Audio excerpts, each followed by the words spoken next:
할렐루야. 오늘도 우리에게 주신 하나님 말씀 같이 나누도록 하겠습니다. 오늘은 레위기 5장 14절부터 6장 7절까지의 말씀입니다. 다 같이 한 목소리로 봉독하겠습니다. 여호와께서 모세에게 말씀하여 이르시되 누구든지 여호와의 성물에 대하여 부지 중에 범죄하였으면 여호와께서 속건제를 드리되 내가 지정한 가치를 따라 성소의 세겔로 몇 세겔 은혜 상당한 흠없는 순양을 양떼 중에서 끌어다가 속건제로 드려서 성물에 대한 잘못을 보상하되 그것에 5분의 1을 더하여 제사장에게 줄 것이요 제사장은 그 속건제의 순양으로 그를 위하여 속죄한즉 그가 사함을 받으리라. 만일 누구든지 여호와의 계명 중 하나를 부지 중에 범하여도 허물이라 벌을 당할 것이니 그는 네가 지정한 가치대로 양떼 중 흠없는 순양을 속건제물로 제사장에게로 가져갈 것이요 제사장은 그가 부지 중에 범죄한 허물을 위하여 속죄한즉 그가 사함을 받으리라.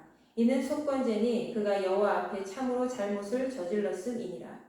여호와께서 모세에게 말씀하여 이르시되 누구든지 여호와께 신실하지 못하여 범죄하되 곧 이웃이 맡긴 물건이나 전당물을 속이거나 도둑질하거나 착취하고도 사실을 부인하거나 남의 잃은 물건을 줍고도 사실을 부인하며 거짓 맹세하는 등 사람이 이 모든 일 중에 하나라도 행하여 범죄하면 이는 죄를 범하였고 죄가 있는 자니 그 훔친 것이나 착취한 것이나 맡은 것이나 잃은 물건을 주운 것이나 그 거짓 맹세한 모든 물건을 돌려보내되 곧 그 본래 물건의 5분의 1을 더하여 돌려보낼 것이니 그 죄가 드러나는 날에 그 임자에게 줄 것이요 그는 또 그 속건제물을 여호와께 가져갈지니 곧 네가 지정한 가치대로 양떼 중 흠없는 순양을 속건제물을 위하여 제사장에게로 끌고 갈 것이요 제사장은 여호와 앞에서 그를 위하여 속죄한즉 그는 무슨 허물이든지 사함을 받으리라.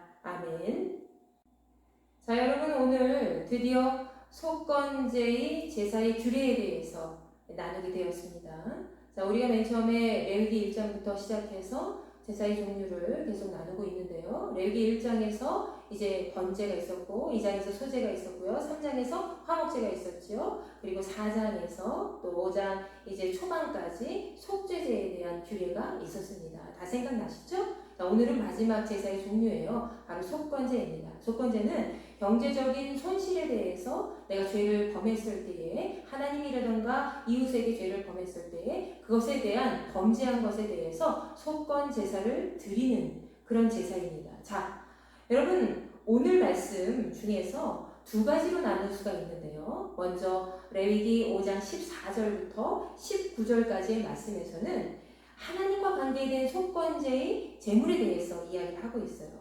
그리고 6장 1절부터 7절까지는 바로 사람과 관계된 속건제의 제물에 대해서 아주 상세하게 기록이 되어 있습니다. 자, 먼저 5장 14절부터 우리가 천천히 한번 살펴보도록 하겠습니다. 자, 여호와께서 모세에게 말씀하여서 가르쳐 주셨습니다. 이스라엘 백성들이 속건제를 언제 드려야 되는지 그리고 속건제의 규정에 대해서 제물의 규정에 대해서 이야기를 해주셨죠. 자, 15절부터 본론에 들어가고 있습니다. 바로 첫 번째 속건제를 드려야 될 그런 조건은요. 누구든지 여호와의 성물에 대해서 부지 중에 범죄를 하였으면 그 사람은 하나님 앞에 여호와 앞에 속건제를 드려야 된다라고 되어 있습니다. 여호와의 성물에 대해서 범죄를 했다. 여호와의 성물에 대해서 부지 중에 범죄하였다. 이 사건에 대해서 그는 온전하게 하나님 앞에 예물을 드려야 돼. 속건제를 드려야 되겠다라는 것이죠. 자, 여호와의 성물에는 두 가지의 종류가 있습니다.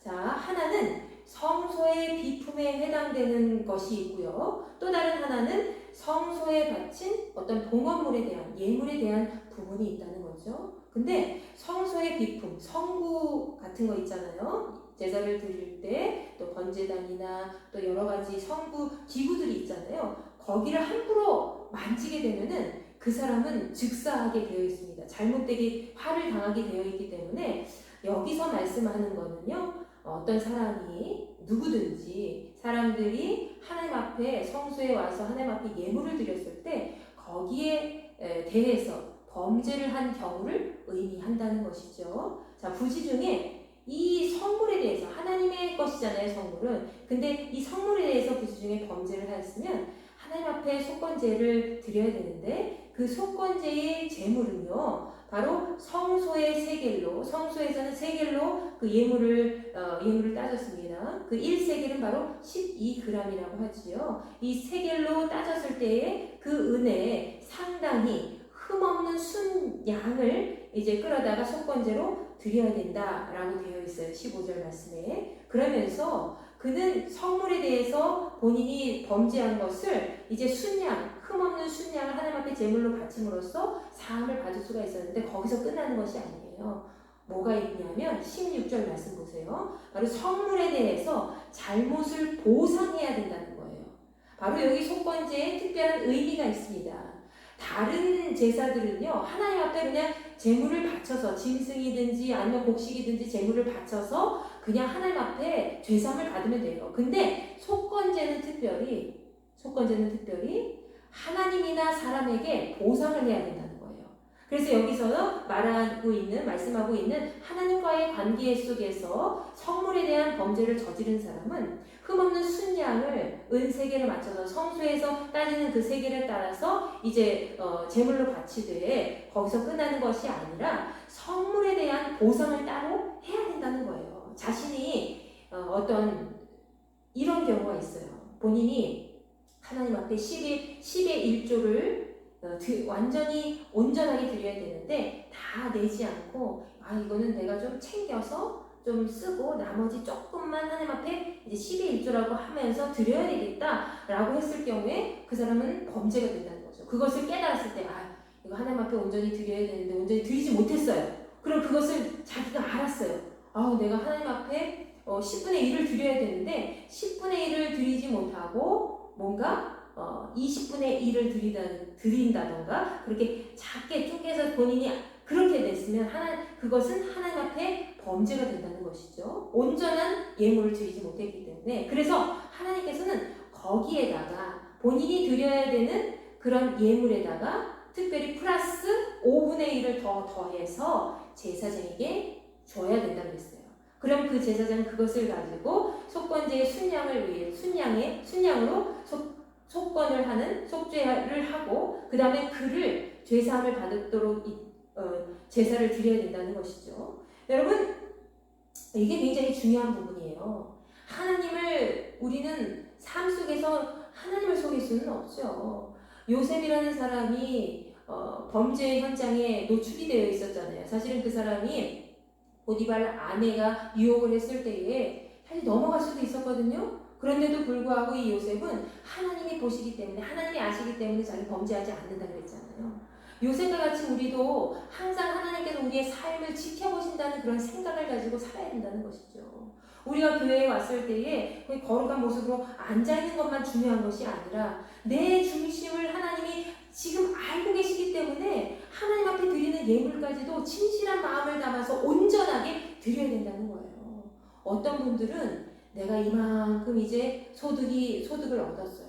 그런데 만약에 300만 원 소득을 얻었으면은 300만 원에 대해서 10분의 1은 30만 원 온전히 잘 드리고 또 감사원금도 잘 드리고 이렇게 해야 되는 것이잖아요. 그런데 어떤 분들 중에는 자신이 이만큼 이제 소득에 대해서 하나님 앞에 감사함으로 잘 받았어요. 그럼 내가 하나님 앞에 하나님이 주신 그 은혜에 따라서 감사한 마음을 가지고 10분의 1, 그 11조는 당연하게 이제 떼어서 드려야 되는 것이고 나머지 이제 헌금을 하나님 앞에 감사함으로 올려드리면 되는 거예요. 그런데 그거와 상관없이 다른 헌금은 그런데 다른 헌금을 요만큼 드리면 11조 같은 경우에는 거기를 나머지 부분 그러니까 만약에 11조를 30만 원 드려야 되고 감사헌금을 항상 매주마다 5만 원씩 했는데 11조 하는 날에는 5만 원 감사헌금을 하고 그 다음에 나머지 25만 원만 헌금을 하는 그런 분들이 가끔 있어요. 근데 그것은 하나님이 기뻐 받으시지 않으시죠. 하나님께서는 우리가 받은 그대로 온전하게 11조를 하고 그리고 내가 감사한 마음으로 다른 헌금들을 또 하나님 앞에 하고 이런 부분들을 하나님 속이지 않고 하나님 앞에 정직하게 나아갈 수 있어야 된다는 거죠. 물론 우리가 정말 피땀 흘려서 돈을 벌고 희생해서 그 여기까지 온 것 자체가 참 힘들고 지친 일상이었을 거예요. 그래서 그거 생각하면 교회에다 헌금하는 거 너무 아까워 하시는 분들도 있을 겁니다. 그런데 여러분, 교회에다 헌금하는 게 아니에요. 물론 우리가 물질을 교회에다 헌금하는 게 맞아요. 그러나 하나님 앞에 내가 신앙인으로서 하나님 앞에 당연히 드려야 되는 것을 드리는 것이잖아요.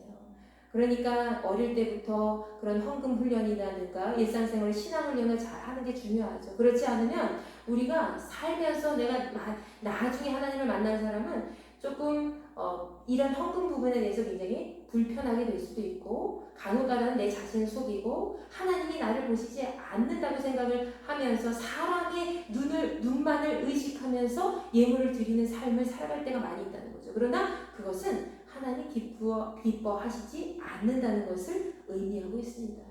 여러분, 내게 있는 모든 것은 누구의 것입니까? 하나님의 것이라는 거죠. 근데 그 예물 중에 내가 조금이라도 하나님 앞에 하나님 나에게 이렇게 많은 것을 주셨는데 하나님께 내가 이 형편에 따라서 저도 하나님 앞에 이 말을 이렇게 하나님 이렇게 올려드립니다. 하나님 너무나도 감사합니다 하면서 주님의 나라를 위해서 예물을 정직하게 신실한 마음을 가지고 진실된 마음을 가지고 속이지 않고 그렇게 드리는 삶을 살아갈 때에 하나님께서는 그 사람을 그 누구보다도 가장 기뻐하시고 그 사람의 그 물질을 통해서 그 헌금을 통해서 하나님이 이 땅 가운데 하나님 나라를 속히 이루어주시고 온전한 믿음의 백성들이 많이 늘어나도록 하나님 나라를 온전히 통치하며 살아갈 수 있는 삶이 될 수 있도록 그를 사용하신다는 것을 여러분 기억하시기 바랍니다.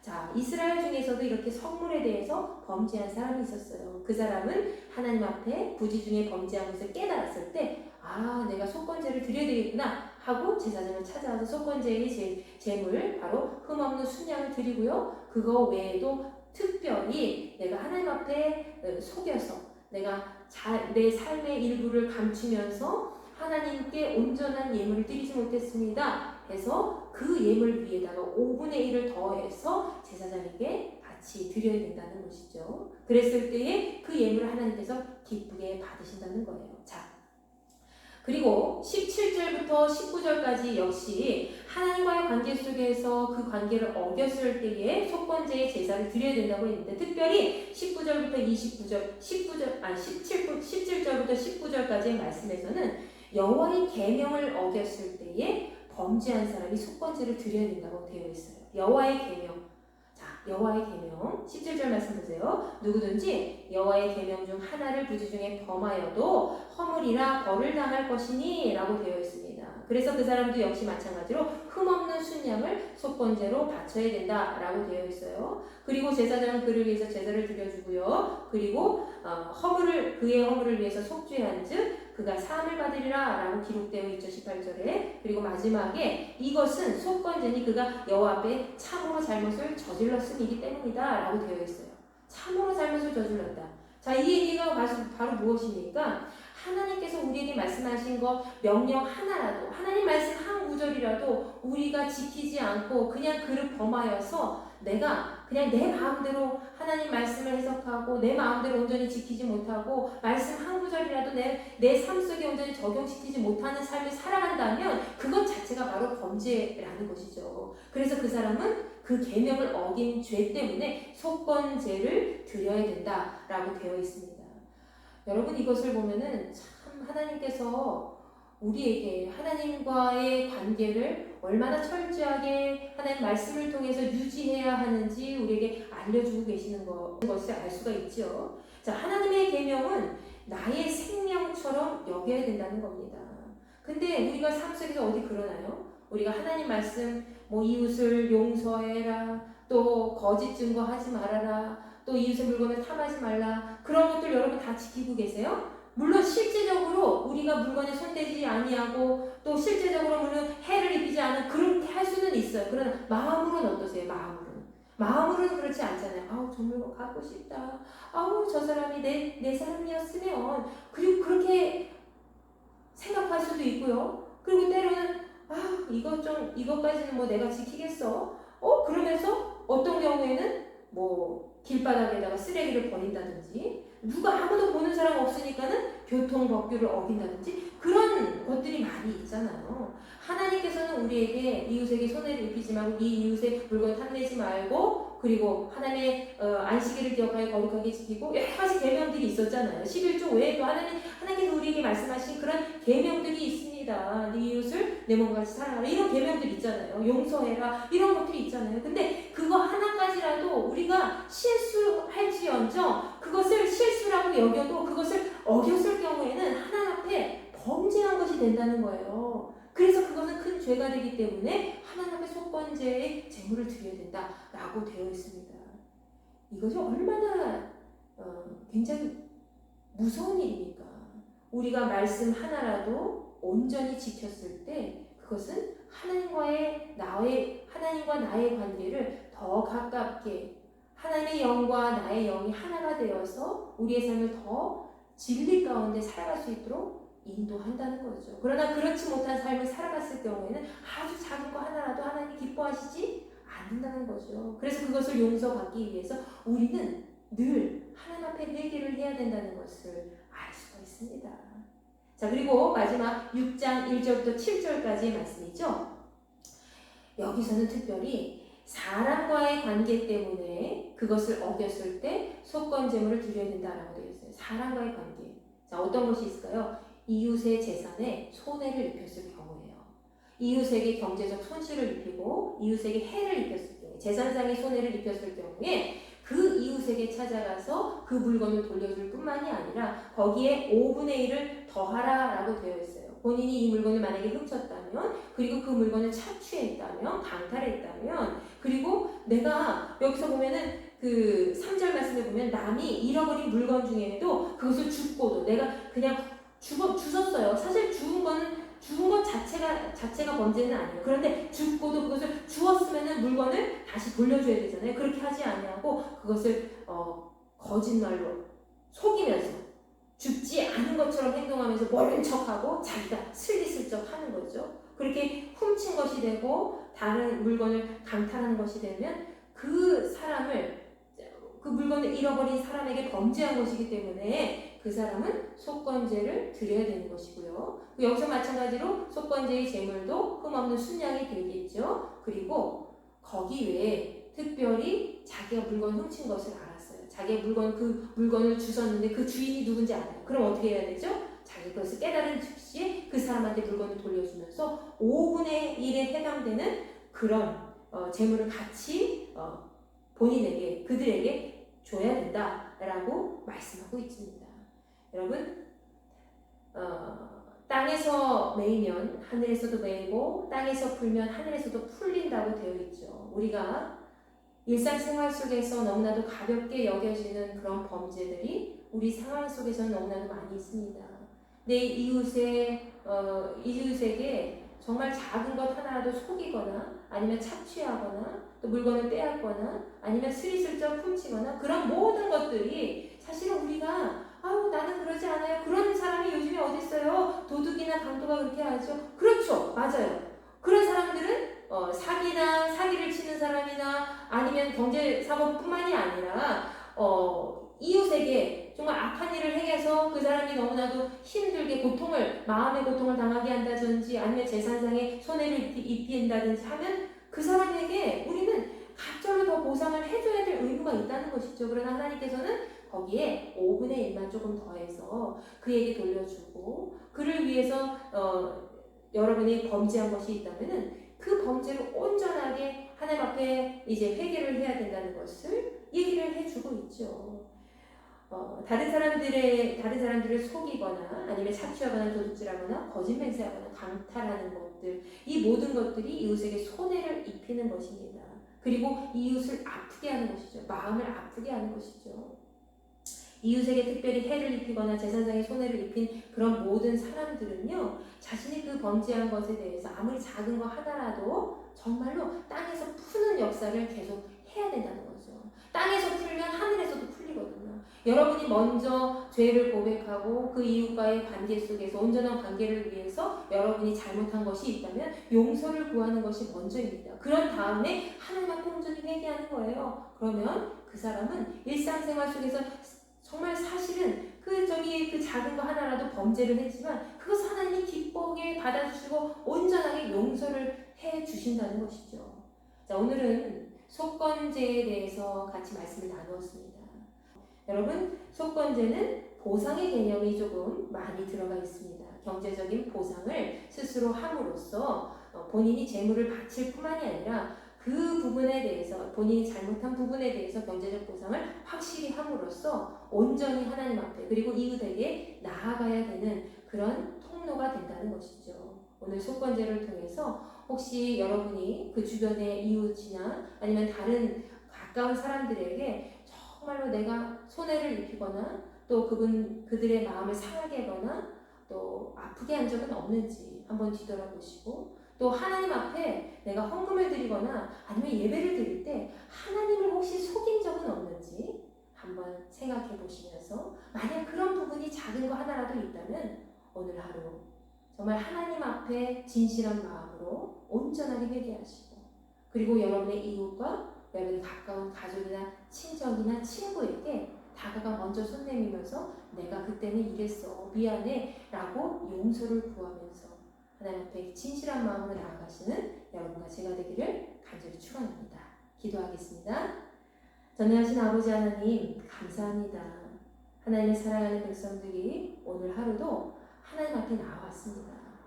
우리가 때로는 인생을 살아가면서 알게 모르게 지은 죄들이 너무나도 많이 있는데, 특별히 오늘은 성소에서 우리가 드리는 그런 예물을 온전히 드리지 못하고 하나님의 눈을 속여서 하나님의 마음을 아프게 하거나 아니면 하나님의 계명 하나라도 어겨서 지키지 못했을 때에 그 죄를 온전히 회개하기 위해서 속건제물을 드려야 된다는 것을 같이 나누게 되었습니다.